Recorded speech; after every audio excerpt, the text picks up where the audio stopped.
You know nothing, Jon Snow. You don't even know me. Why are you saying I know nothing? You don't even know me. You've literally just been my prisoner. You don't... Yeah, but up to this point, the stuff that you've done, it tells me that you know nothing. Stuff that I've done, you've seen me for like a day and a half, Egret. You don't know me. You don't... Yeah, but you've shown no knowledge, so I just thought I saved your life, in fact. I saved your life, Egret. And I really appreciate it. I'm not arguing about that. Why are you saying such mean things to me then? Well, I'm not saying it to be mean. I'm just saying that you know nothing. Well, there's nothing. John, are you there? I'm stuck inside a metal can. What the bloody hell's that? Sam? John, it's Sam. It's Sam. Sam, is that you? I'm stuck inside a robot bloody body. What's a robot? I don't know. You're like a metal tin can. It's really tight in here. I'm not very fit Sam! anyway, but I can barely breathe. Sam, come out. You don't want it. can't. You don't want it, do you? You There's a don't... little hatch there. I've tried reaching it. I'm too fat. Can you pull it? Can I pull what? What do you want me to pull? Pull me no, John.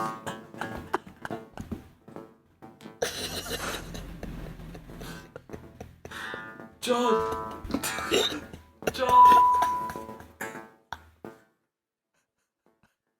Oh, I'll just stay here. I ain't got nothing but love, babe. 8 days a geek. Hello and welcome to 8 Days a Geek. We are back, and my name is Christopher Weeks, and I'm here with AJ Jenks and Ben Pryor.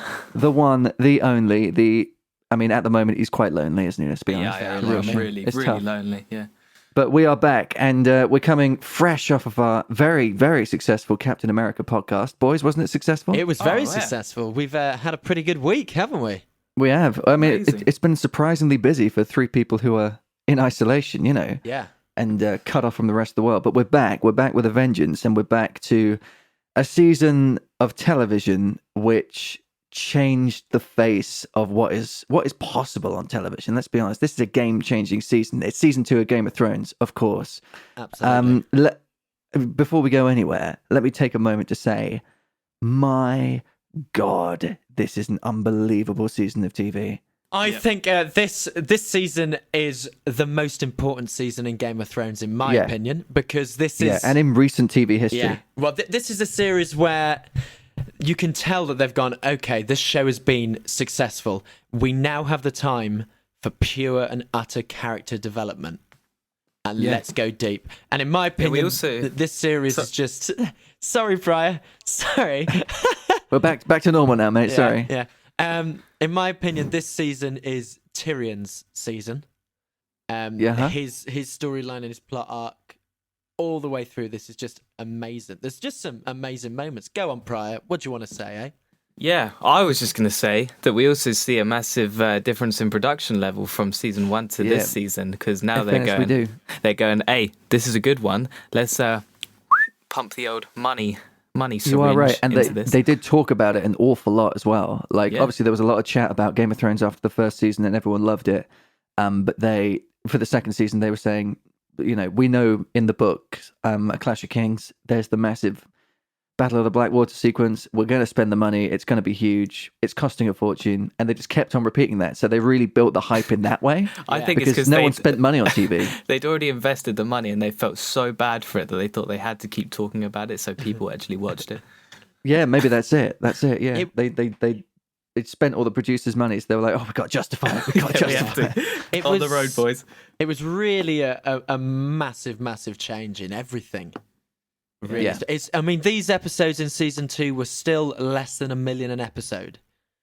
Wow. You see, I mean, that's amazing. I think you see the massive difference. Season 4 is when it changed. That's when you can tell that spectacle started to become 50-50 on the same level as dialogue and plot. But here it's very much like 80% plot. Sorry. Hold on, mate. They're having a great time on set. Easy, lads. Easy. It's just chilled, isn't it? It's expensive. It's expensive. That's where the money went. Yeah, exactly. Old 80% Dinklage pop. bringing in the street stuff, wasn't it? Yeah, you know what he's like. He's a good lad. But like 80% plot and script and 20% kind of spectacle. And that's the beautiful thing about this season is it's just because obviously Daenerys still doesn't have that big kind of spectacle kind of moment yet in this season. She's still a couple away. Well, no, it's actually in the next season where she has her first kind of big moment. In this season, she's still quite finding her way. But it's Blackwater. It's those incredible moments there. But I suppose we have to start off. So we start episode 1, and we're. Well, I was just thinking actually. Should we ever? Hello. Sorry. I'm so sorry that maybe it's the last episode rubbing off on me that I'm kind of chiming in. But okay, nothing should be rubbing off on you. But carry on. Hey, I was thinking maybe we should just do a very, very brief recap of the last episode of the first season, just so we know where we're going into with season 2, just so we're all caught up and everything. Ned's dead. Sure. What? Well, okay. Well, that happens at the end of episode 9 in Baylor. Yeah. But so you're talking about episode 10 of so just to kind 1. of set up season 2, of course, I think we kind of need to. We find out how much Rob hates trees. You see Rob just slashing this tree heavy in episode 10. He is ever so angry. He goes a bit mental. Well, no, I don't feel that's the main plot really. Is the trees. I don't. Pretty much the main plot is obviously that Ned has died. Arya has managed to get away and is now heading up to the wall with Gendry and all the new Night's Watch recruits. So that's Hot Pie, the legend. Yeah, so that's where she's heading at the moment. Sansa is obviously now stuck with the Lannisters in King's Landing. She can't get out. She's Joffrey's betrothed. Good. I like it. Tyrion is with his father, but I suppose in episode 10 he's been told he's now Hand of the King and is heading back to King's Landing. And Catelyn is obviously with Rob and Theon and all that lot, the whole Northmen. They are at war. But they proclaim Rob King of the North at this point. Yeah. Right. So this is everything that happens in this episode is in response to Ned's death because nobody saw it coming. It was a bit of wild, just impetuousness from Joffrey, where he was suddenly like, actually, no, you're not going to go to the wall. I'm going to kill you right here and right now. And everyone just goes mental because of it. And it's that response to it, Yeah. But there's some awful things that happen in it. That Joffrey is revealing himself to be this cruel, stupid, very impetuous, and he does whatever he wants. Essentially, he's the king, but he's like a young mad king. Yeah, and he's showing himself up to be that. But of course, the big thing that happens with Dany as well at the end. Khal Drogo has sort of been kept alive by the witch Mirri Maz, but she's lost her son. That's the price that she's paid, and so she smothers Drogo. She cremates him. And puts the witch on top and kills her that way. Lovely way to go. Yeah. And then she goes into the fire herself with the 3 eggs, and she they find her the morning after, and she's there naked, obviously, because it's Game of Thrones, and with 3 dragons, which are the firstborn, in so long. The first proper dragons as well. In a few hundred years, yeah. They're back. That was a lovely recap, boys. Fantastic stuff. We're now ready for season 2. So we're thrown in to season 2 very quickly. It is Joffrey's name day, his birthday, and we see the Hound smashing someone to bits. And one of my favourite characters, which is hardly in this show, he's only in a couple of scenes, but Sodontus is then called out, and he's a bit late, and he's had 2 cups of wine, and Joffrey gets Sir Meryn to hold him down and force the wine down. And this is where we start to see how Sansa is adapting to be in King's Landing, how she's understood that this is a game, and she's starting to find a few little ways. So she saves Sodontus' life by saying it's bad luck to have someone killed on your name day. Yeah, of course. And then, interesting, so a little moment here, the Hound actually backs her up. And Joffrey decides to keep him alive and make him his fool. But we then get our favourite character, Tyrion Lannister, with Sabron and all the what are they called? The people from the Vale, the mountain tribes. They all come. Yeah. The tribesmen come down, and Shagger and all that lot. Yeah, and already you can Tyrion, you can tell, has this completely different sense from the last season. He knows he's got power, and he knows that he can actually change something, and he's there on a mission to do it. Yeah. Which Joffrey is confused by, and he keeps going, "Why are you here? Why are you here?" And so we're kind of set up straight into it, really, and we meet Stannis the Menace. Yes, Stannis the Menace. What an interesting character he is. Yeah, and we're opened up to him in a very weird way, because obviously you hear of him in the last season, but you never see him. And he is now burning statues of the Seven. He's renounced the Seven entirely, isn't he? And he's entirely supporting the Red God. Yeah, the Lord of Light. And we meet Melisandre. Yeah. So what did you guys think of when obviously Stannis was introduced, but obviously you meet Melisandre, and they have a little scene after that where the Maester there tries to kill Melisandre, but she drinks the poison and survives. What was your thoughts? Because it's a bit darker. You're getting more kind of magical rather than the last season, which didn't have that. Well, this is the whole thing about this sort of turning point, this fulcrum that's happened between the end of episode 9 and this point.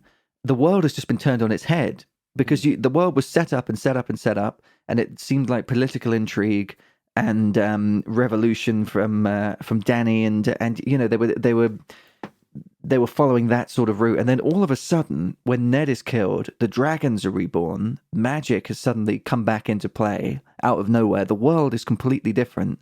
And but you're introduced to magic really as this wild, untamable sort of force. It's not really anyone's servant, and you pay like such a hefty price to use it. It's a really interesting depiction of it, and it's so. I mean, the one that you compare it to is Lord of the Rings. It's such a different depiction of the people who use it and who seek its power. And Melisandre is such a good example, because she's so alien and so strange, and we'll meet the warlocks. The warlocks of Karth later as well. Again, such strange people who harness this power, but are left so sort of changed and inhuman by it. So that my main feeling of her was this inhumanity, that she was sort of she was surface level human, but really she's something else. There's something really alien about her, and she's got this malign influence over Stannis. I was always really amazed by magic. Again, like you say, in comparison to other worlds and other films, magic is almost treated like as how we see it in this day. It's like this amazing thing. Oh my god, this person's magic. They can do magical things. Whereas in Game of Thrones, it's like almost like outcasts. They're like people that they don't really like that much, and it's strange. Yeah, there's a slight little, because you guys haven't seen. Oh no, Ben, you've seen The Witcher. There's a slight little kind of nuance to that in how the elves are treated, because obviously the elves in The Witcher were the ones that brought magic to that world, and now that's the same in the games. Yeah, they are the outcast. Yeah, exactly the same in the game. They are the outcasts and stuff. And humans have taken on magic, but it's still slightly, you know. I get a lot of I get a lot of like English folklore vibes in the fact, you know, burning witches and things like that, where they're widely talked about, but they are not credited as being part of society, which I think's awesome. I love that kind of look. Yeah, it's really cool. Yeah, so then we jump over to Dany. Yeah. And Dany is in the Red Waste.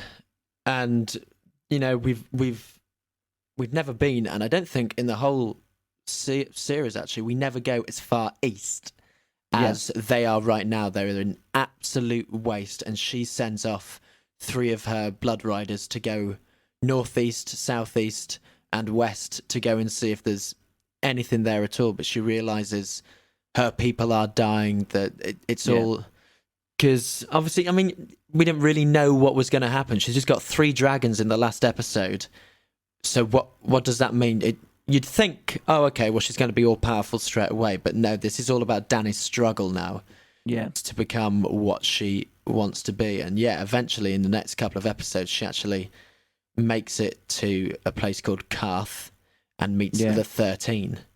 Before we get there, though, just on that theme of change, do you remember the red comet that they all see? Yeah. So they see that all over Westeros and Essos as well. They see it, and it's supposed to be a portent of change, and people read it as being the return of the dragons into the world. And it's really the return of the dragons that sort of signify this. It's like Pryor was saying, it's all this stuff which has existed in the past in folklore and it's now for the first time in thousands of years, it's suddenly coming back into the world. Magic is returning into the world, which is just unbelievable. And so Dany sees this. I know in the series she's going away from where the comet's leading. In the book, she's actually heading towards the comet. She sees it as a guiding sort of star. But it's a really interesting thing. It's that feeling of things returning, you know. The instant comparison is the Ring returning into the world after being away for thousands of years. The Jedi have been away at the start of A New Hope for so long. It's that feeling of change is throughout this whole thing, and people don't really know what to make of it, which is lovely. And they get given the space to not know what to do with it, and for Dany not to know what to do, and she like as you say, she doesn't instantly become all powerful. No, that's what's quite interesting with the comet as well, is that everyone has their own opinion and idea what it actually means. The Northmen say that it's because of Ned Stark's death, or they say it's a great victory for Robb, or they say it's Lannister red, to say that the Lannisters will take over all 7 kingdoms, which obviously at some point they actually do. But I think what is nice is that it's never actually said what it is. It's open for interpretation. Which is great. But it's the same with all the religions in the world. There's all these different religions, and each one has got its own things which are real and that we see evidence of in the books. Like the old gods, we see the children of the forest. The 7, we see these various bits and pieces. The Lord of Light, obviously, we see the wild stuff that Melisandre comes out with. But nothing is ever the one. It's never right, you know, which is great. Yeah, exactly. But then we head over to Tyrion, where he goes to the small council and announces that he is now the Hand of the King, and Cersei is not cool with that. No, she's not. Yeah, she's constantly been the, you know, sort of left behind because she's the woman, purely and simply. We know Cersei's story arc is a very long one that stretches over the entire show. But yeah, at this point, she's definitely still a second-class citizen in the family. Yeah. Well, there's some fantastic dialogue. Yeah. There's some beautiful dialogues here with Tyrion and Cersei, and Tyrion with pretty much every character in this entire season. On fire. I mean, we talked about him in season 1, and I think we gave him such huge props, but if we're now going to look at him in season 2, I mean, we have to escalate that further, and he just plays his part so damn well. It's incredible. This is his big change in moment, because he's Hand of the King. He has Shay, so he has a woman. Everything is starting to come together for him. He also realizes so the big moment that comes up for Tyrion is that now he's Hand of the King. He needs to know who he can trust, and he does that fantastic little kind of cheeky move where he finds out who he can actually trust, and he goes to Varys, Littlefinger, and Maester Pycelle, and says that Princess what's her name again?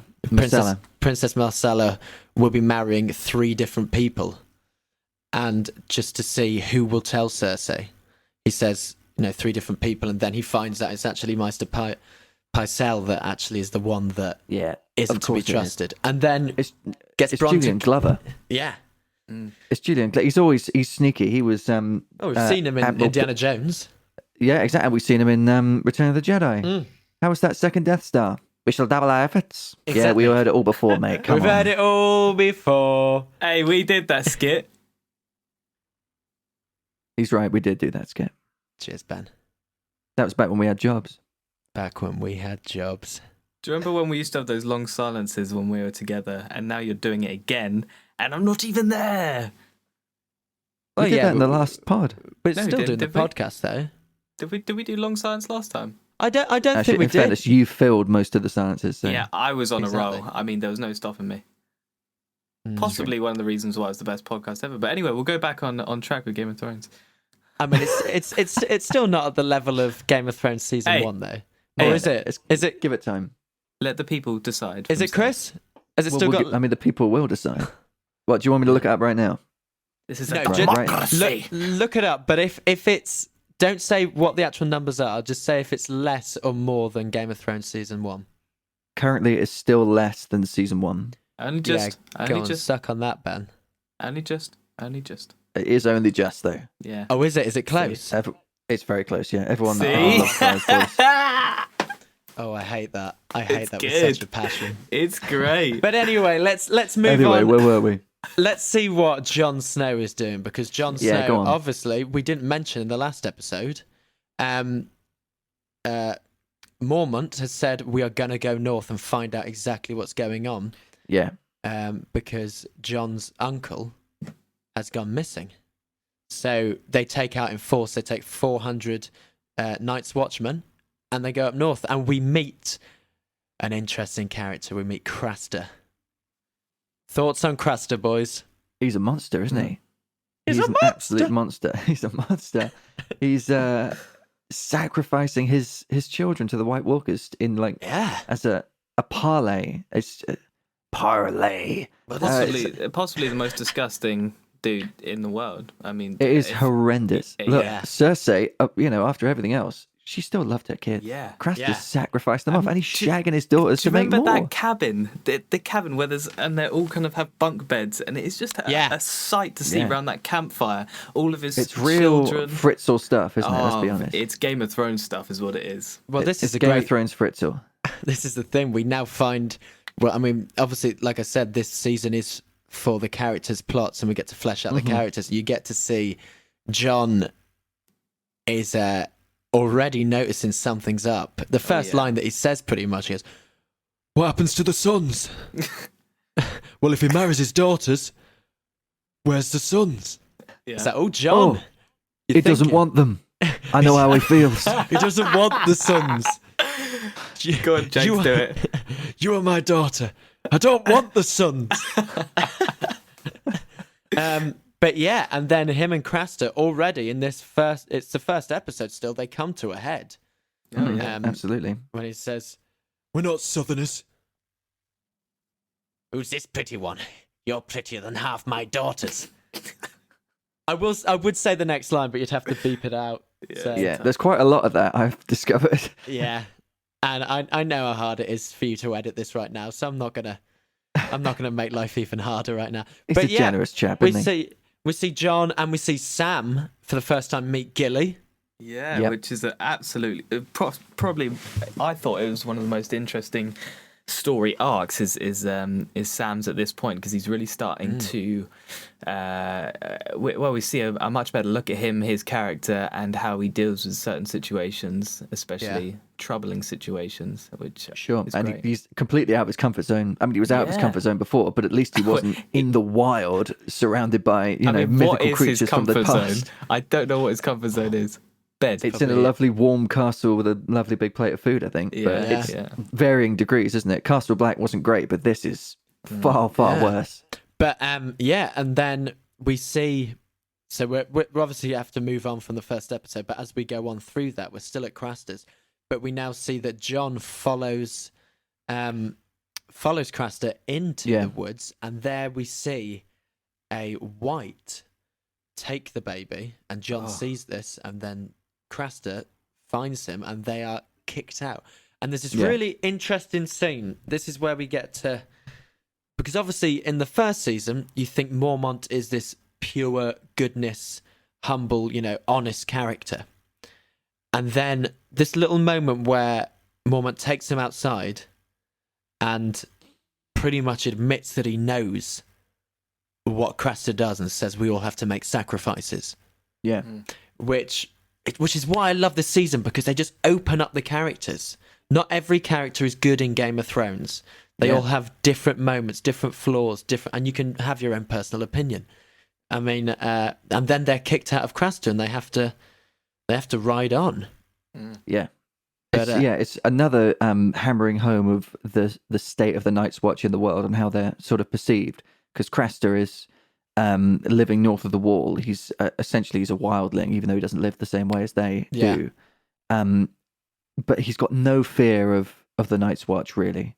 He's not afraid of and he's not impressed by Mormont and the status that he has in the world. It's something out of the past which is sort of being left behind. It's an outdated sort of order. Yeah. But they're left in the cold. And Craster knows how much Mormont needs him. Yeah. Because there's nowhere to stop. Well, they bring him tributes and stuff, don't they? Exactly, the Night's Watch. It's pathetic, really, what they're doing, but they need it to survive. It's interesting that he talks about how Brandon treats him like scum. And it's like, well, there we go. There's that Stark mentality that already you see in Jon. Jon knew already this man was scum before he'd even really met him. And there's that Stark mentality that goes through. But we got to switch over now. And for about 3 or 4 episodes, we have this main kind of Renly and Stannis kind of moment where, the two Baratheons that have named them both heirs to the throne and that they should be there, but obviously only one Baratheon can really go for it. And it's interesting. I really liked Renly. Yeah, Renly was good, but he was a bit. They really needed to meet somewhere in the middle, didn't they? Because obviously Stannis has the right to the throne, assuming that Joffrey is obviously his rights are rescinded by the fact that he's not actually a Baratheon. Stannis is next in line officially, but he's so cold and so devoid of empathy and emotion that no one could ever love him, no one could ever follow him. They respect him as like a commander and as a strategic thinker, but not as a person. Whereas Renly is, he's very warm and he's very welcoming, and he's like a king out of a story. And you just think that, I suppose it's a good reflection on real life. They're two sides of the same coin, and if they could come together in some way, or if they could have a little bit of the other, then they could absolutely have made a big claim to the Iron Throne. And it would have probably been widely supported and been very successful. But obviously Martin's trying to say that's just not how life works, And Renly had 100,000 men. Unbelievable. Like, we don't see that ever until Dany has her massive army when she comes over. 100,000 Westerosi men. Yeah. And that's including the Tyrells and all of... Forgive me, not Corona. But that's including the Tarleys and the Tyrells. Big houses. Yeah, some big houses have really gone for Renly. But obviously you realise the reason why the Tyrells have gone for Renly, because they know that he's loved and they want to be part of the crown. They want to be big movers. Yeah. And also Loras as well is, they're lovers, aren't they? Yeah. So they've instantly got that sort of, and so they want to marry Marjorie to him as well to keep it all together. Exactly. It's so we very meet interesting relationship. We meet Marjorie Tyrell. Natalie Dormer, who we've already met on the podcast because she was in Captain America. How funny is that? She was in Captain America, yeah. Isn't that amazing? But boys, she was briefly, of course, but yeah. Boys, we got to talk about that scene. You're talking about the in the tent when that tent scene. It's quite a scene, isn't it? Goodness gracious me, boys. It's I lost my mind. I wonder what he was going to say then. Nah, it's all good. But wow, she is amazing. A very attractive lady. She is in an unusual way as well. I think it's also not a classical beauty, but she's she's absolutely gorgeous. Absolutely. I think the fact of her having a really interesting character and being a fantastic actress as well is a massive thing. Well, you need to, because Marjorie is such a good player. Yeah. Of the game, and you need to have that enough going on in your performance to show that off, and she really, really does. and she knows exactly what the deal is with Renly. She wants to make a team with him, essentially, a team of king and queen, not a marriage in a traditional sense, obviously.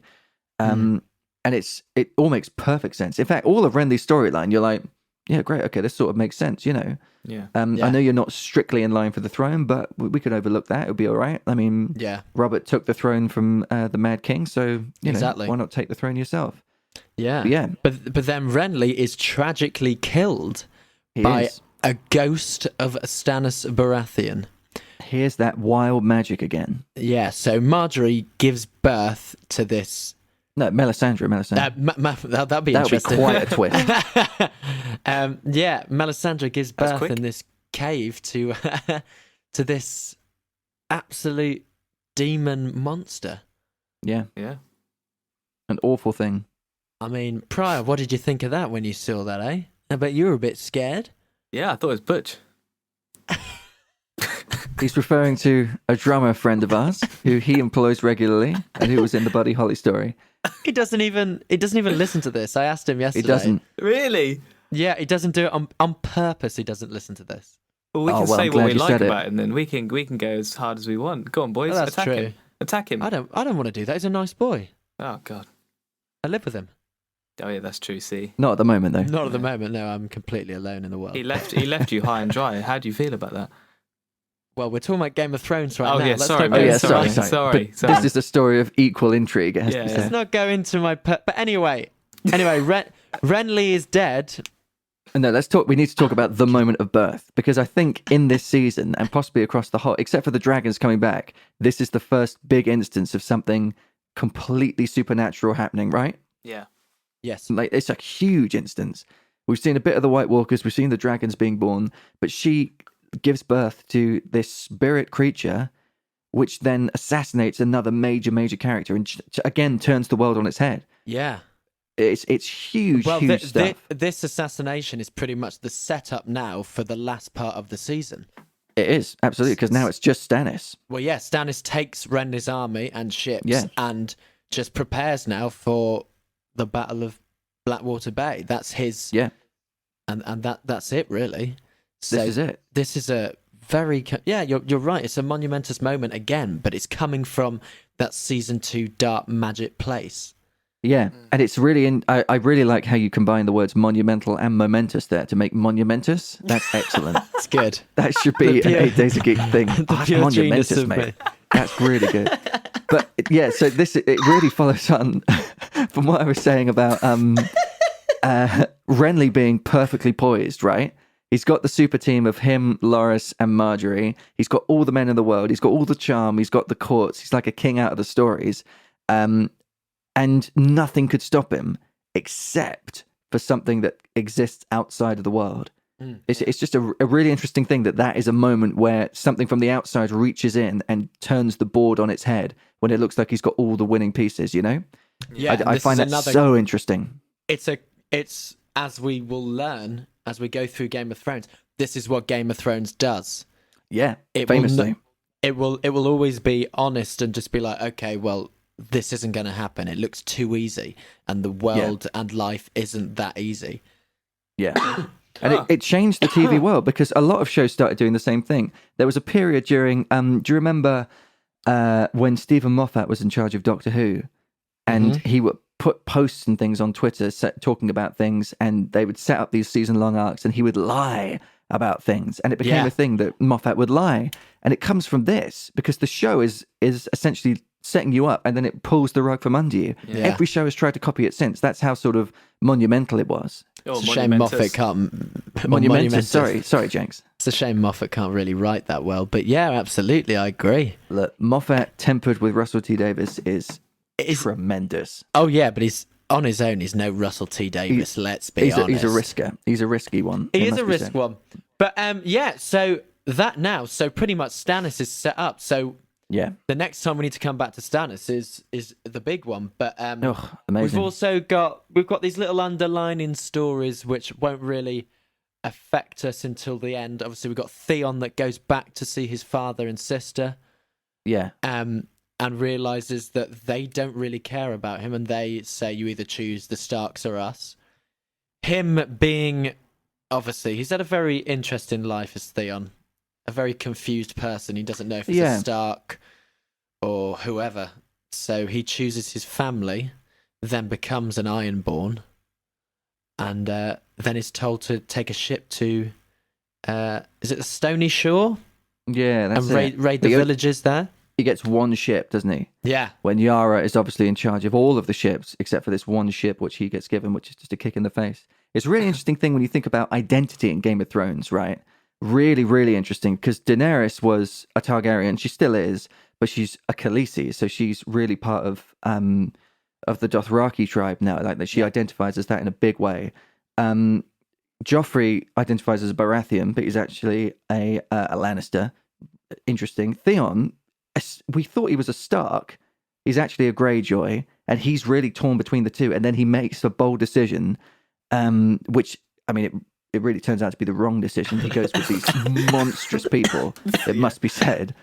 I mean, it happens all up and down. Jon Snow, obviously, is separated from the Night's Watch, the people who he's aligned himself with, and he's then with Ygritte, so he's sort of confused and all over the place. Yeah. It's really interesting when you think about who these people choose to align themselves with.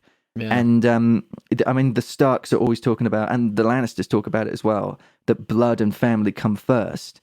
But it's not always the case that is the best thing. Yeah, it's just a really mature way of looking at it from old from George Martin, I think. Yeah, because the Beatles producer had a massive part of this. Yeah, Look, honestly, he's a very talented guy, and it's a shame that he's died, really, because we need the last books. We really do. George. Get out of Abbey Road and get writing. Stop pissing about with those Beatle lads and get on the books.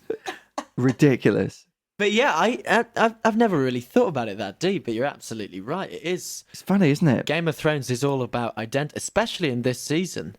There's all these themes which run through, but identity is definitely a big one of them. People trying to find their place in the world. Well, and Arya at the moment is pretending to be a boy. And my God, look at Jack and Hakar. Yeah. A man who deliberately changes his identity all the time.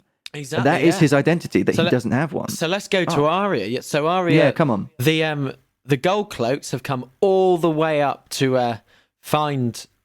oh my God, we haven't even won... So, see, episode 1, I know we need to keep this one short, but episode 1, this scene, again, is horrible. A game changer. And I think we all know what scene I'm about to say, right? Yeah, brutal. It is the obvious scene of, I don't want it, you are my queen. He wants his daughters. But it's Joffrey murdering all of the bastards of Robert Baratheon.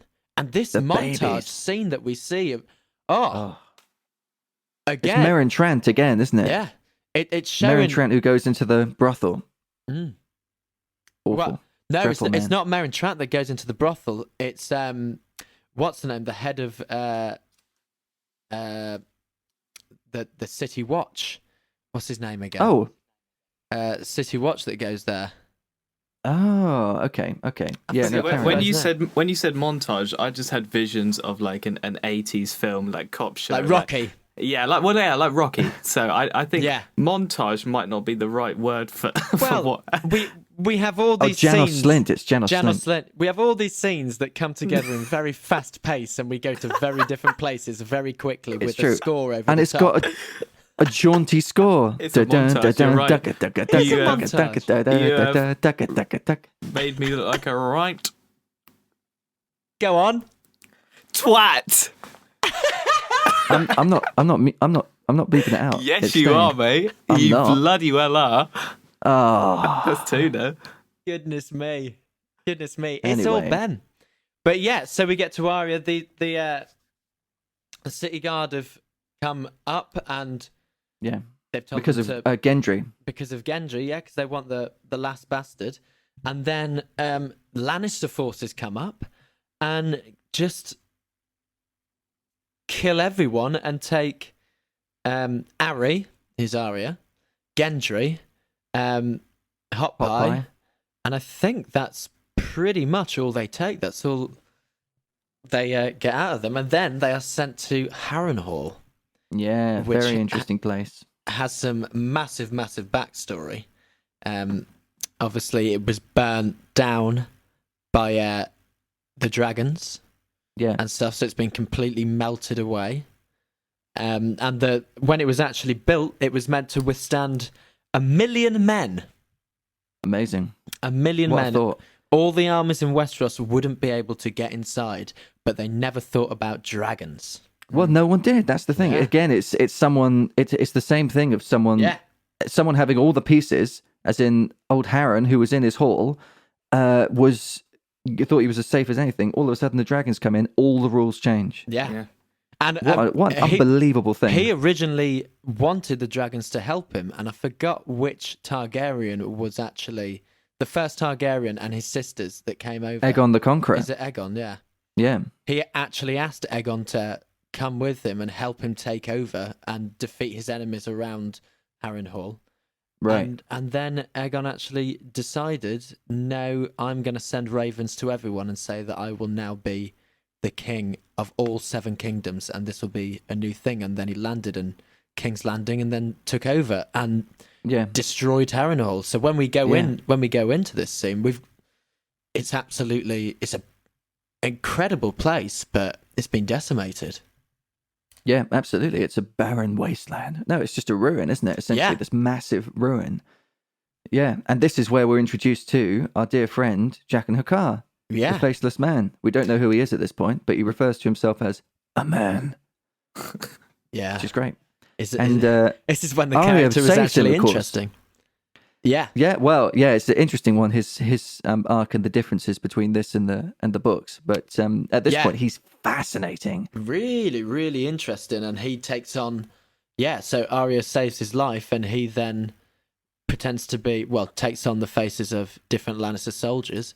Yeah. And tells Arya he's actually in debt to her and she can have 3 names. Yeah. 3 names.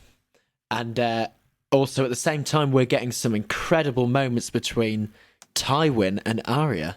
Oh my god, these scenes are out of this world. Hey boys, what 3 names would you pick if you could pick 3 names? Go on. What, in real life or in Game of Thrones?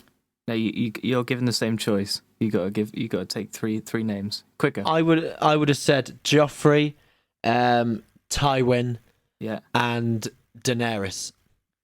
Okay, that's okay. I like that. Chris, what are we talking? Jinx, you're a monster. I would never kill Daenerys. I would kill. Well, now I would definitely. Now I know what she becomes. Of course, I'm going to kill her. Oh no! But at this point, I could save her. Chris, really? With his charm. Okay. With his charm. I could absolutely save her. Don't you worry. It'll be fine. I can't wait for Christmas time. Look, the fact that you remember that song says everything. Yeah, if you want to look up featuring Chris Weeks, it's on iTunes and Spotify. Feel free. But no, I'd kill Joffrey, obviously. Yeah. I don't think I could kill. I really should kill Tywin because he's too much of a threat. Yeah. Oh, but he's so cool, isn't he? He's behind the Red Wedding.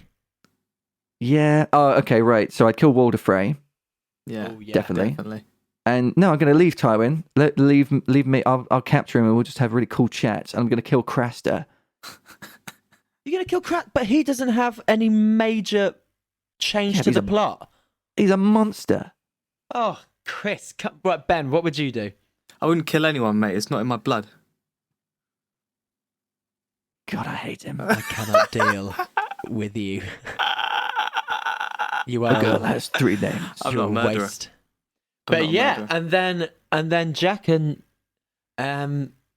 Jill kills obviously 3 people, and then we have that beautiful scene at the end with the guards. When he helps them escape. Yeah, because she asks him to kill Tywin, and he turns it down at that point, and then she says his name, and he has to ask her to take it back. Really interesting stuff from Arya, who's really finding her identity. My God, I'm coming back to this all the time, but she's she's not. I mean, throughout season 1, she didn't want to be the girl that Sansa was, so she was taking the water dancing lessons, which were awesome. Now she's on the run. Yeah. And all these people are thrown into these situations which are so far outside their comfort zones, and she's really got balls, Arya. Well, yeah. I know she's one of George R.R. Martin's favorite characters, along with like Tyrion and Dany. He absolutely adores her. And so you can see why he paints her this way, that she's a real player as well. She knows, she's so smart and switched on, and capable and practical, you know. Yeah, kind of like me. Right. Yeah, just you know what I'm sure. saying? Yeah. yeah. Good. Yeah. Glad. Yeah. But yeah, so then obviously we leave Arya for a bit. We're starting to move closer and closer to the big moment. But before that big moment happens, we also have Theon that has decided that he's not gonna kind of pillage the little towns on the Stony Shore. He's gonna go to Winterfell and attack Winterfell and take it over. Mental. What an idiot. He makes a Jim Halpert big gesture, doesn't he? Let's be honest. He really does. He really does. And it's the first of like 3 or 4 massive mistakes he makes in this season. One of my favourite moments is when he takes over Winterfell and goes into Bran's bedroom and says, "We've taken over Winterfell," and Bran's literally like, "But you live here. Why are you doing that?" Now that is a pre-written skit right there. Yeah, and it's like it doesn't make any sense. You've lived here for like over 10 years now. He's like, you could have just come in. You could have knocked. I would have been all right. I would have let you in. Of course I would have. You mean you're home? Yeah, fine, no worries. But yeah, he takes over with the Greyjoy forces, and he's only got about 30, 40 men. Yeah. And then he's just an absolute idiot all through this. Oh, it's awful. All through this moment, it's him again trying to prove himself, trying to make himself look like a true Ironborn in front of the 30 men he's with, and in front of all of Winterfell to prove that he is now a Greyjoy. Yeah. And to prove it in front of his old family. And just, lets Bran and Rickon escape. Yeah, but before that, he beheads Sir Roderick Cassel. Well, yeah. In the most awful way, in a direct contrast to Ned Stark at the very start, who kills the fleeing Night Watchman with a single stroke of his sword, a clean death, and Theon hacks at his throat, and he ends up kicking the head off the corpse. Yeah. I mean, in front of all the children and stuff. Like, even for Game of Thrones, until you get to sort of Oberyn Martell having his head smashed to bits, it's you don't even see much of it. It's brutal. Yeah, you would have thought he would have sharpened the sword just beforehand. I mean, I think it's just to show that he's got no strength in himself. Like he's a pathetic man, and he wasn't willing to commit to it either. He's just kind of like, I suppose that's it. He's it's all a front with Theon, isn't it? It's because he's told by one of his men that he has to kill Sir Roderick because Sir Roderick spat at him. Right. Yeah. And his men say, "Well, you have to kill him now. He's just disrespected you in front of everybody in Winterfell and your own men. You have to make a point right now." Yeah. And he does. He's a gutless. I mean, you can contrast him to Arya, and he's just a gutless. I cannot abide Theon. I think he's my least favorite character. Like I like the character in that it's interesting to watch, but if it's person to person, he's a POS. Yeah. Oh, he's absolute POS. But I loved Theon the later seasons. I loved how his character went, and that it's my pure issue is that redemption. I definitely had that, but now I look back and I'm like, I'm not sure that I feel like it's a bit like Darth Vader in Return of the Jedi. It's like, is everything all right now? Now that you've sort of come back to the light? Because you killed like thousands of people and you did some unspeakable things. Are we all like, oh, Vader's cool now, he's Anakin Skywalker again? But it's like, look how we looked at Jaime Lannister for like the last 2 seasons. As soon as he starts turning and becoming this good person, everyone loved Jaime. Yeah. Even though but we sort of love to hate Jaime as well before, because he was a bit of a rogue, wasn't he? Yeah, that's true. he was a bit of a legend as well, and he was maybe it's just that he was a great fighter as well. That like there's more of an attraction there for people, and there's a respect. Theon's always just been Theon's always just been a bit of a kid. Yeah, there's a respect for Jaime. I mean, all through this season as well. Jaime doesn't really do anything this season. No, he doesn't. He's just captive, isn't he? He's been held captive, and he just has again some great lines where Rob's direwolf just comes up in his face and stuff, and you see for the first time fear inside Jaime's face, which is a fantastic moment. But absolutely, and then Theon takes Winterfell, and the two children escape, and for him to prove that he found them both and that they're both dead, he takes 2 farm boys and burns them to death. Mental. And it's this decision which is the one that makes the Greyjoys say, nope, we're not having anything to do with you. Yeah. Because they think it's the Stark boys. And they're like, nope, ridiculous. We're washing our hands of you. So suddenly he is on his own with like 30 men and a castle. But that's it. Yeah, exactly. Yeah. And it's just, I mean, he went way too far. Yeah. To kill say the least. 2 of the Stark children. That's not what the Greyjoys have ever done. No, mental. You know, they're pillagers. They go into a village, they steal, you know, and then they just run away. They always run away. That's the point. They don't kill 2 children of like one of the biggest families in the continent. Ridiculous. But yeah, Bran and Rickon are now escaped, and that's pretty much where they head to. So now we should probably come to the big monumentous moment. This is... I suppose we should, shouldn't we? So just a little backup before. So obviously Tyrion has become even more powerful now that he is Hand of the King. He's gaining more respect, especially from people like Varys and Littlefinger. They are actually respecting him.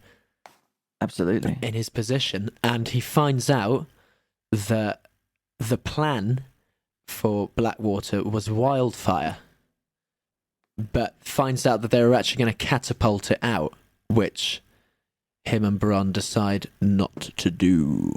Yeah, probably sensible. It's a bit of a wild action, isn't it? But it's known as, what does Bronn call it? Pig.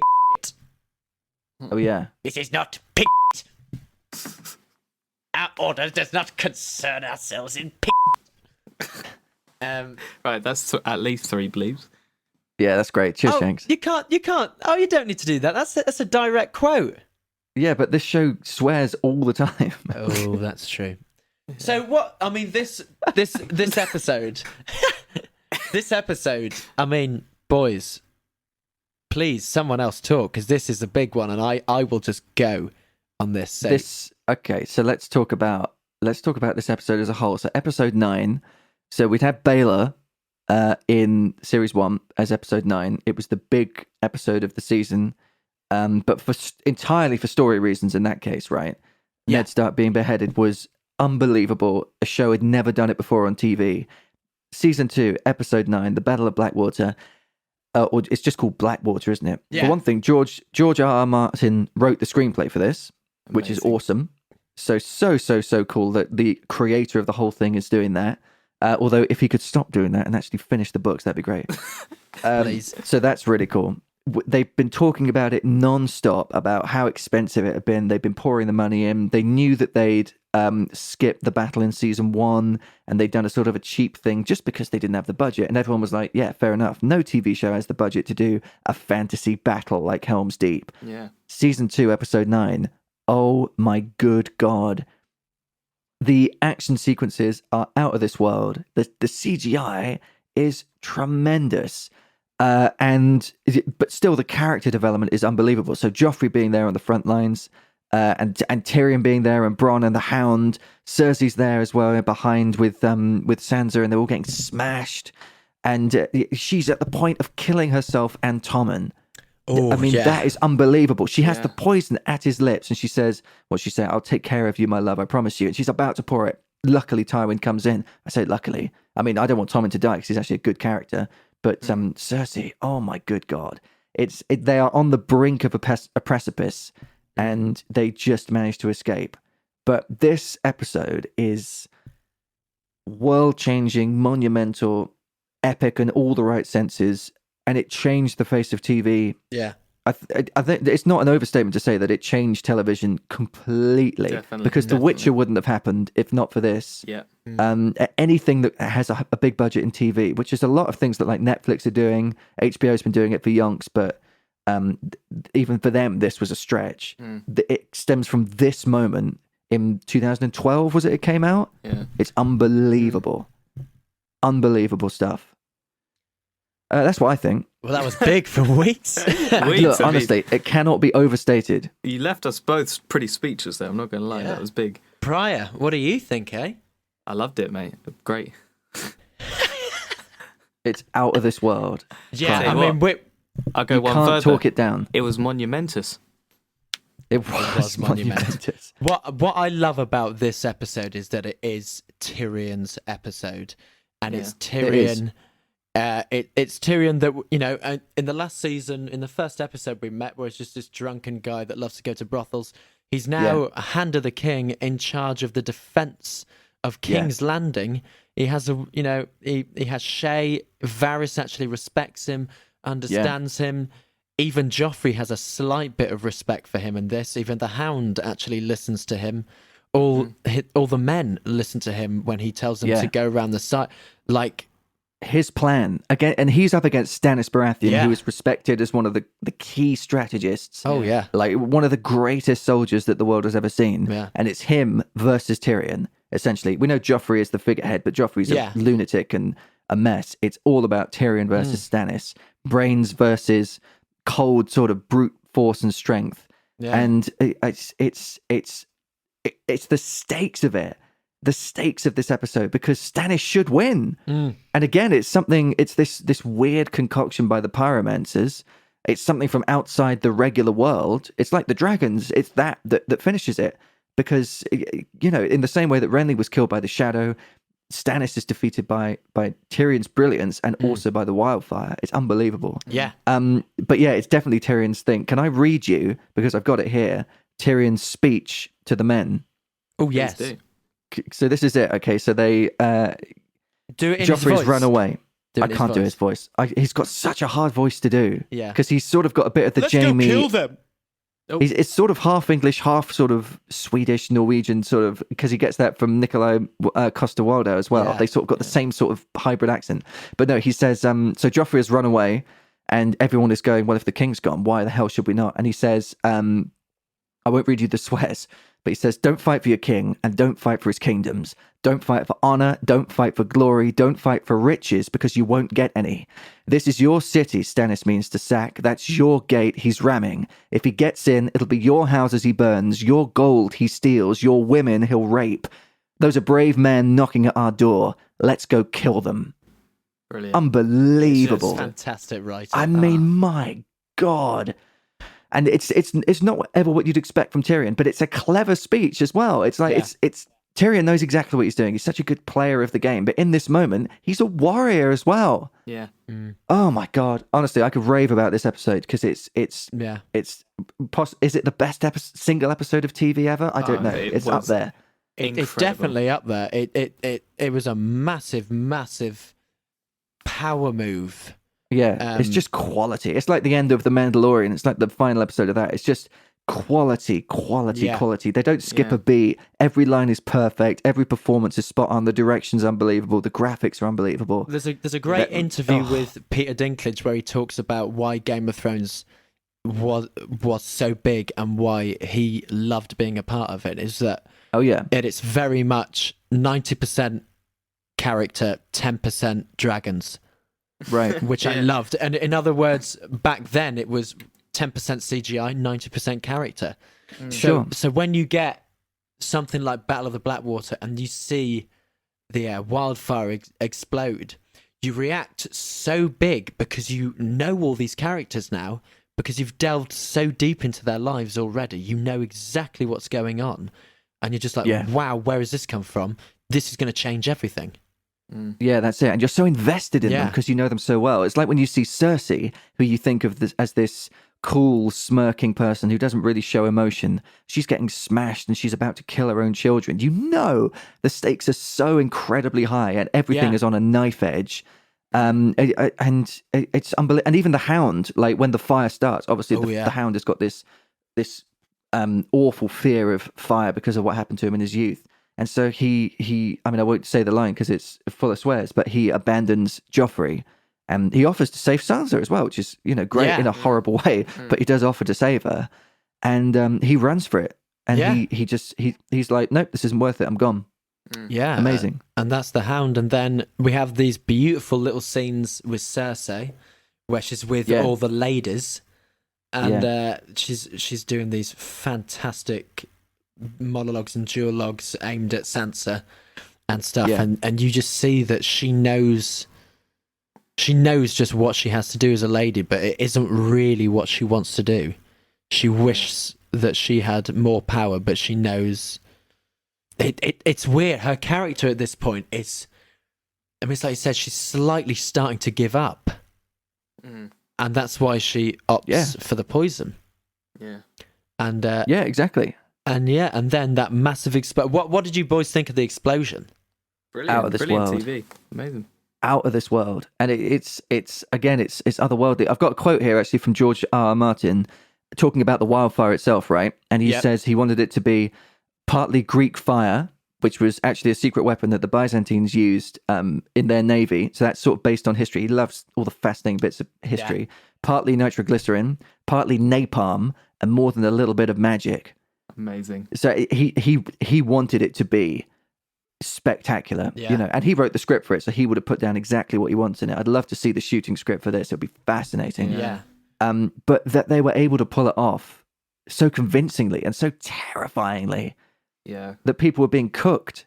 Yeah. But the characters stay true to themselves, because doesn't Stannis say, Stannis still orders them to land. He orders them to sail through it. And he says, no, you're going to land. And they say, but you'll lose hundreds of men. And he corrects them and he says, thousands. God. I mean, wow. Powerful. Yeah. Really powerful. But the best thing is that even after that massive explosion, there's still a possibility that Stannis could win it. Yeah, absolutely. Absolutely. And still get through.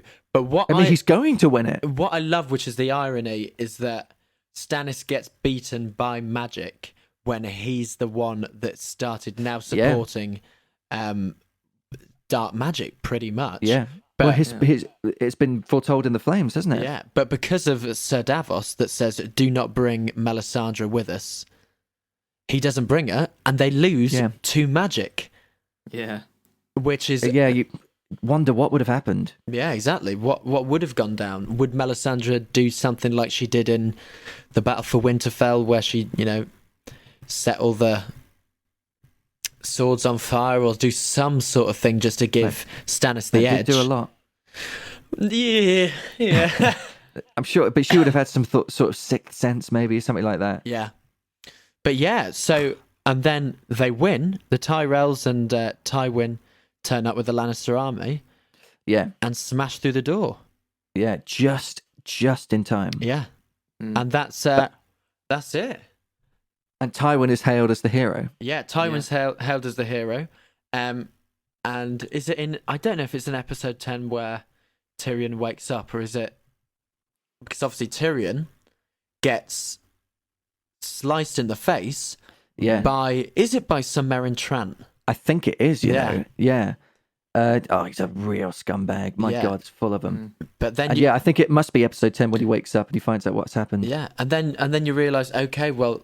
Because he goes on a hunt to find out who actually did it in the next season. And finds out it's actually Cersei. And again, her character just brought out even more. Cersei ordered Sir Meryn Trant to kill Tyrion, even though her city was being invaded and Tyrion was in charge. Oh, it's mental. Absolutely mental. But she's at this point, she is a little way outside. Like I don't know, with Cersei, she becomes such a wonderful player of the game. She still makes mistakes at this point, and Tyrion points them out. Like, she says that they've lost Arya, and he's like, oh, we had 3 Starks. We had Ned, we had Sansa, and we had Arya. You beheaded one, you've lost another, we've now only got one. Can you not see the issue? And she's like, yes, you are right. Yeah. She still makes silly mistakes like that. She's still being led by her emotions a little bit. She's not quite the cold. I mean, she hasn't lost her children yet, so I mean that I think makes a big difference. It does make a very big difference. But and then so pretty much we've got Jon with Ygritte. Yeah. Again, there hasn't been much. He's obviously killed Corran Harfand. Yeah, big coming of age thing for him, isn't it? Which is that's in episode 10, I believe. Yeah. And he's being taken because he wants to look trustworthy, so he can actually implant himself with the wildlings and work out what's going on. And he's going to meet Mance Rayder, and the last scene we see there is Jon and Ygritte just looking over the wildling camp, but 100,000 wildlings. Yeah, 100,000 again. There it is. 100,000 again. Yeah, and there's Jon. Jon Snow hasn't become yet the Jon Snow that we know and love properly. That's more in the next couple of seasons. But yeah, he's still finding himself, obviously, and he's had this fluctuation because of Ygritte. It's an interesting thing. Okay, let's just talk for a moment about the Night's Watch and the Jedi. Okay, because they both take these orders of celibacy, right? And they both lead to these massive issues because all of the Night's Watch are constantly going against their vows, and obviously Anakin does, and it becomes a major issue. And so imagine if Jon had done the same thing, right? Hey? Yeah. Oh, absolutely. Everything all right, boys? Sorry. You're right about the Phantom Menace. It does hold strong.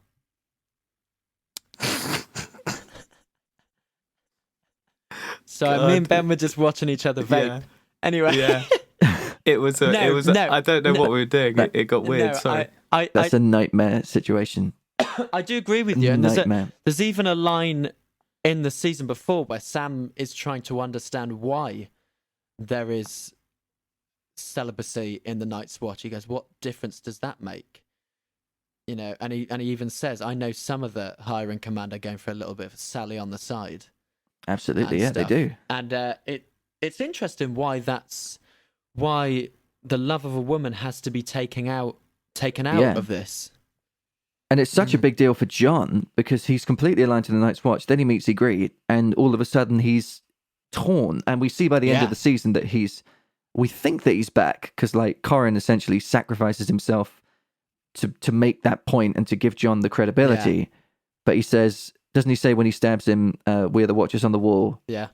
To make sure that Jon knows his allegiance, I suppose. Yeah. But it's a funny thing that these old traditions can sometimes really not help the people that it's supposed to help. Quite the opposite. Yeah. So very interesting. So we've been left with.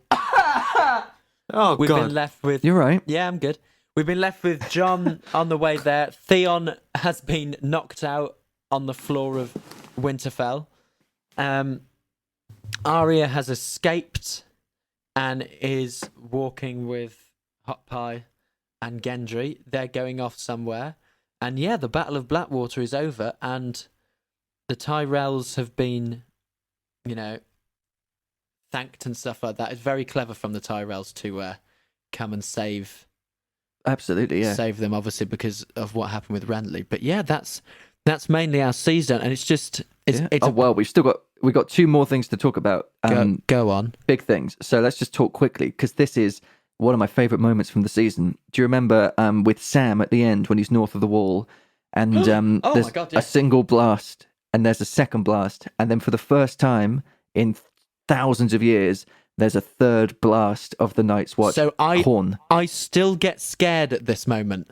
Yeah, it's incredible. I still actually get shivers and sometimes can't even watch it because it freaks me out. Yeah, and it's one of those things where, because they've talked about it before, and you know that the third horn is such a big deal, you're almost sort of always waiting for it whenever they blow the horn. Yeah. And you've been waiting for it for 2 seasons at this point, and then when it does happen, it's almost like... what can I compare it to? It's like it's just like the floor has been taken away from underneath you again. Like this is what this show does, right? It sets up these rules that no one makes the third horn cry because no one does it because there aren't any White Walkers, etc. But they for the first time in so long they absolutely do. Yeah, it's just awesome.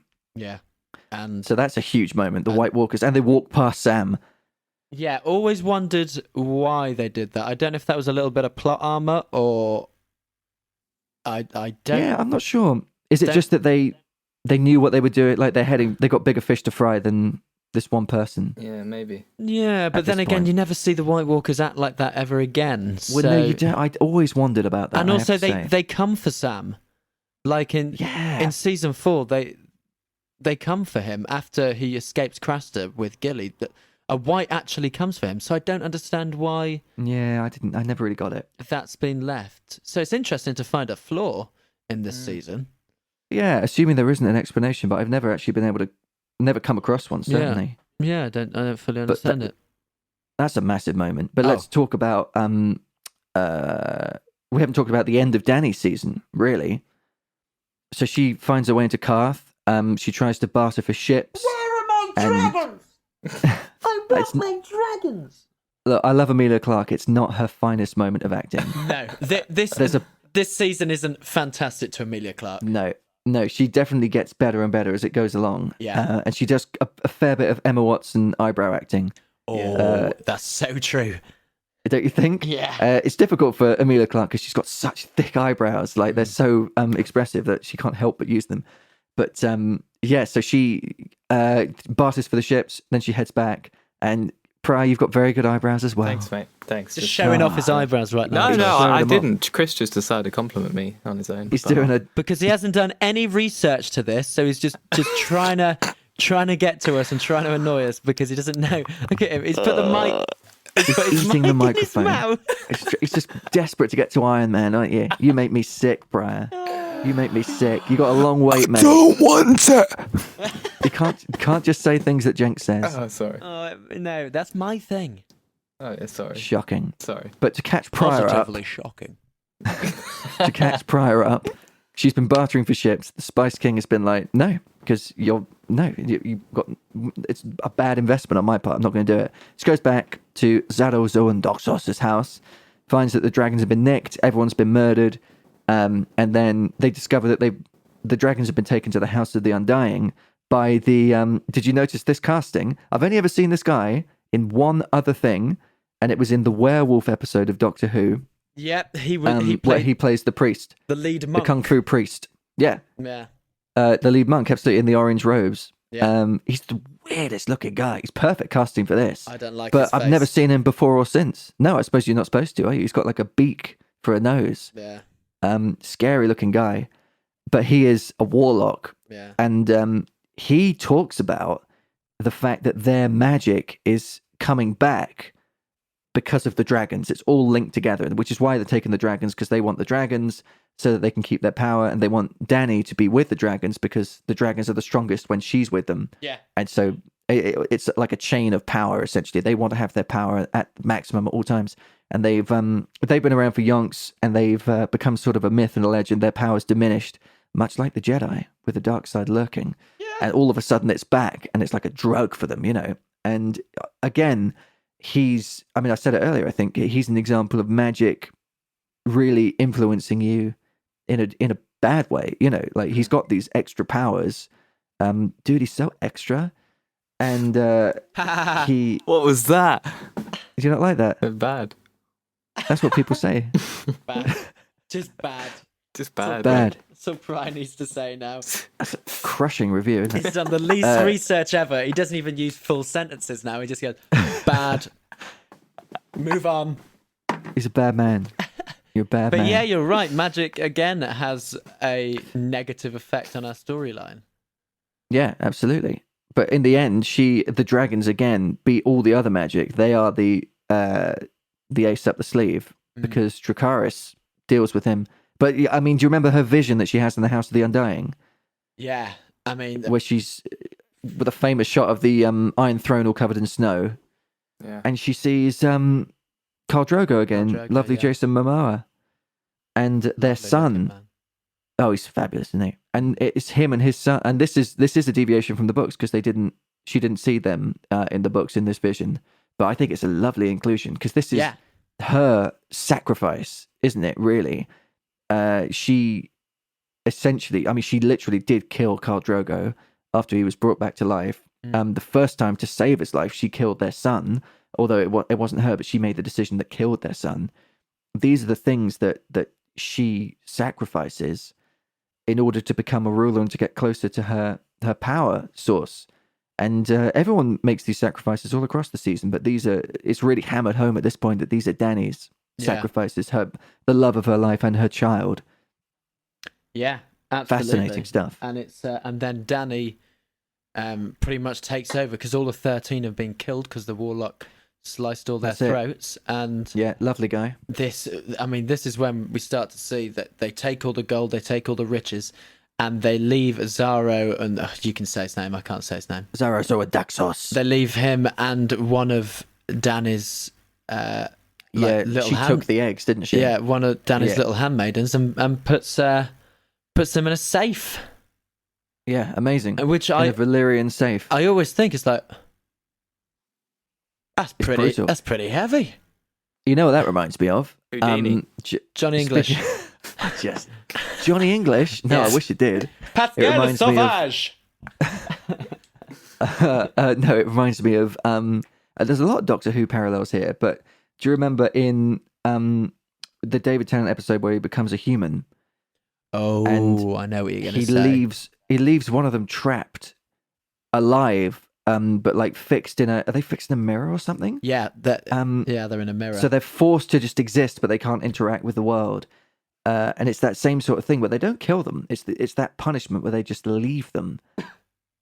And it's the ultimate punishment for them in a funny sort of way. Well, it's like it's a fate worse than death. It's that they get to see a fate worse than death. Sorry, that's fate. That's Blackadder. But yeah, it is that kind of. It's a very Rowan Atkinson heavy podcast, isn't it? It is actually, yeah. It should be every time, really. It's Pat Rowan Atkinson also did a fantastic skit playing the Doctor. He did. Don't know if you've seen that one. Yeah. But yeah, and that's really our season. Our players are now starting to take shape. That's the whole thing. And I think they carry on doing that. Our big ones until pretty much season 6.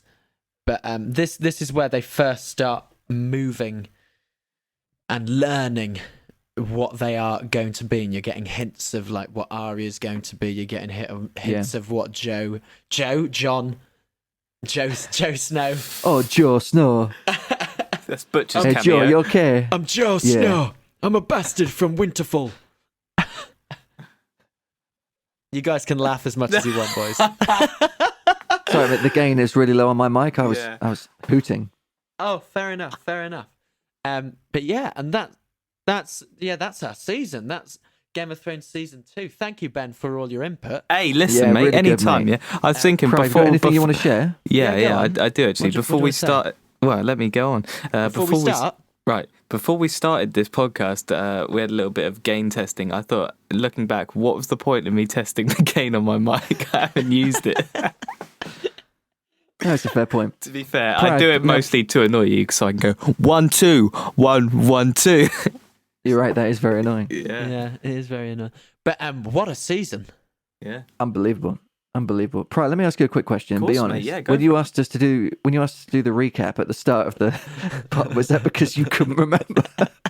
I'm not going to lie to you. My memory is not my forte, and especially when you haven't looked at it since it first came out. Well, yeah, I think the last time, for anyone that doesn't know, these two do a lot of extensive research. I just watch the show. Watch it, yeah. Yeah, I mean, it's really good. You should watch it. To me, that's extensive research. I don't go as far as these boys. I mean, the kind of the length of my research is trying to remember how it was many years ago, and I think hats off to me for not remembering anything. I take off my hat if I had one, but I don't. Thanks, and that mate. really says Thanks, everything. Mate. I think, you know what, I'm appealing to the everyday listener who hasn't watched them in a while, and they can relate to me. And well, you know what, fair enough. They're just going to sit there just like you are. Hey, listen, boy, and not listen, get okay? anything. I think this is a nice dynamic. You got you two nerds, you know everything, right? then you got me, who I'm like just your average Joe, and you guys are telling me this story. I'm like, this is average fascinating. Joe Snow. Of course I've seen it, but it's been a long time, and now I'm learning. It's like an educational system. It's almost charitable, so you know. So, Pryor, what have you taken away from this episode? As Joe Snow, Joe Public, what have you taken away from Joe Public this? Snow? I've taken away. What have you told me that I didn't know? Because I obviously. Or we've reminded you which season we're in. How the episodes go. The character arcs. What do you remember feeling at the time, and what do you think now?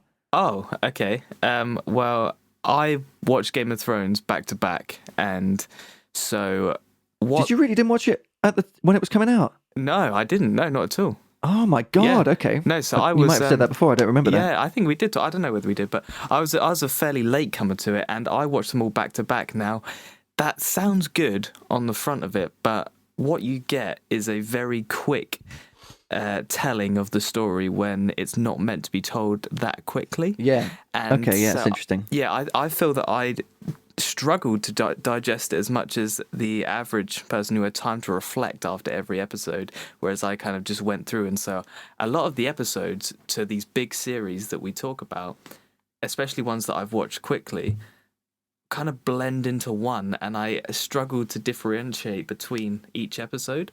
But when we come and we do these little talks here, clear as day.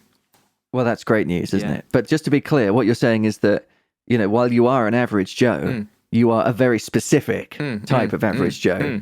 Not the average Joe who saw the show as it was coming out on TV. Listen. But, I feel like a lot of people that watched it as I did, okay? I feel like I'm flying the flag for those people. I think you're right. I think a lot of people did watch it like that, though. Yeah. In fairness, Lucy did that. She hadn't watched any of it when season Lucy 5 again, was out. For God's sake. Here we are, wife and the kids. We get it, you got a wife. Get over it. But she watched it because I was watching it as it went along, and she was like, I haven't seen it. And I was obviously told that she needed to catch up. Yeah. And she devoured the whole thing in like 3 days from season 1 to season 5. So then she was up to date. And at that point, she was like bereft because all of a sudden she was Baratheon. Was Baratheon. She was without this the world, and without a resolution as well. I suppose if you watch it from beginning to end, and the actual end, you're like, oh, it's sort of resolved in a really unsatisfying way, but at least it's resolved. Yeah, that's interesting. A lot of my friends, I got them into Game of Thrones, and they just buzzed it all in a couple of weeks. Yeah, and I'm glad I never did it like that.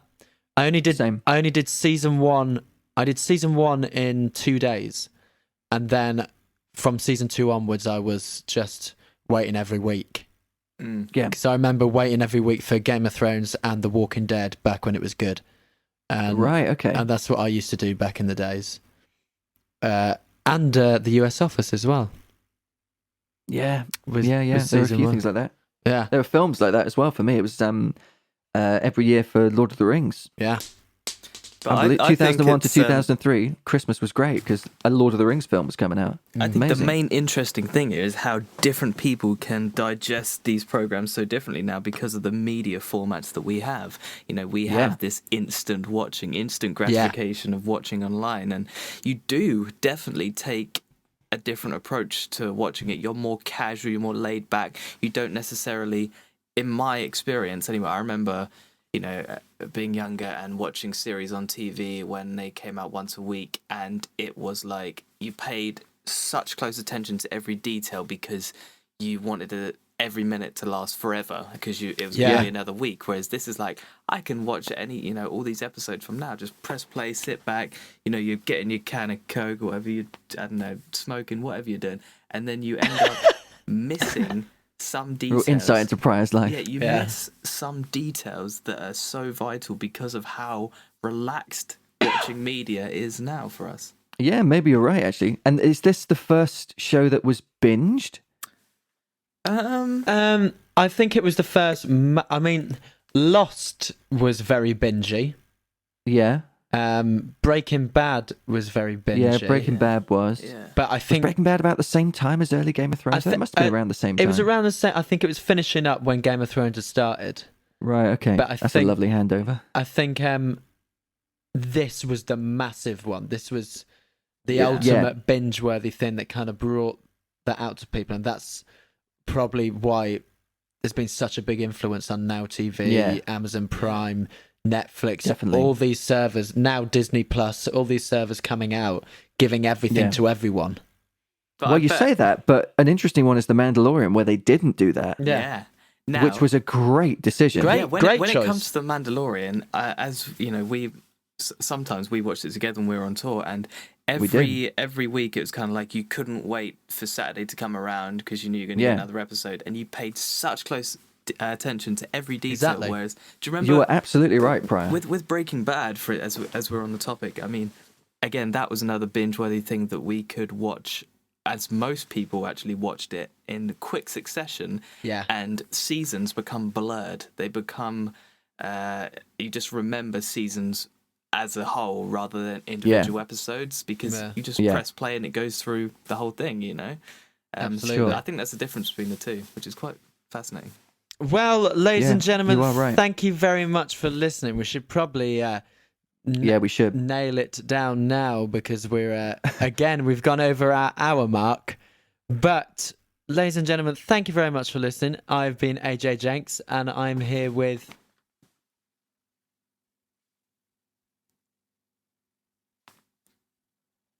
Ben Pryor. Oh, goodness me. Goodness me. And I've also been here with Chris Weeks. Oh, goodness. I did it with a whistle and a hum. It's Chris Weeks. But yeah, with me as well. Thank you guys. This week has been a very different week for us. We've been doing a lot of Instagram lives, talking to some very interesting people. So it's been very, very cool. We're going to start bringing in a new couple of extra segments of bringing in possible guests just for a little slot, possibly. See if that can happen. But yeah, so far the people that we've been talked to have been absolutely fantastic. Really, really, really great stuff. So we're going to carry that on. But thank you for listening, everyone. It's been big. It's been big. You boys got anything to say?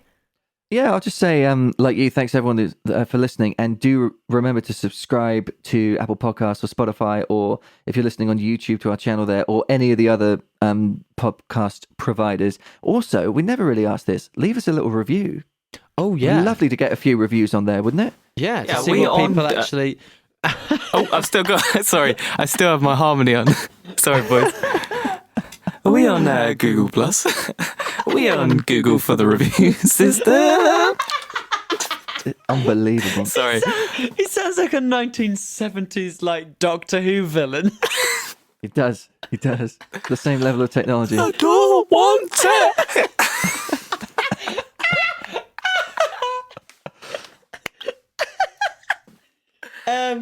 Yes, please leave us a little review. You're right, Chris. That would be amazing to actually start getting that. We know that our listeners are there, so we've had a few, but it'd be nice to get some more. Yeah, and also I am AJ bringing out a YouTube series, so please check out. How's it going so far? It's Have you filmed any yet? Well, we know the winner, but I'm imagining by the time this is out, I would have brought out the YouTube video. So it's Pirates. Oh yeah, true. It's Pirates of the Caribbean. So excellent. So if you're listening to this, please head over to our YouTube channel and listen to honest, true reviews of Pirates of the Caribbean: The Curse of the Black Pearl. Oh, such a good film. Incredible Exterminate. film. I'll save everyone. Oh, for God's sake. Let me save everyone listening to AJ's review. Yeah. It's a great film. It's going to be fantastic. That's pretty much all I say, to be fair, in the reviews. So you just go, God, it's like me talking about episode 9. God, this is a good film. My God, it changed the world. It's just out of this world. Wow. This is incredible. So good. So everything just wow. Wow, wow, wow. That's it. I'm the James May. Yeah, you really are. Yeah. Yeah. What can I do? And Pryor is... Do you want to apologise for anything, Pryor, or... Yeah, I'm sorry. Okay, Pryor's doing his little thing. Sorry for being me. But yeah, guys, thank you very much for listening. And please subscribe, like, comment over all our platforms. We'd love to get some reviews. And please, guys, keep listening, because obviously we're going through a very difficult time at the moment, but we're still carrying on these podcasts. And thank you very much for still being with us at this time as well. So stay safe, stay healthy, wash your hands, stay inside. You boys got anything? Yeah. I ain't got nothing but love, babe. It is a geek. No, I haven't got anything, mate. Yeah, me either. Got nothing but love, Cheers. babe. 8 days a geek.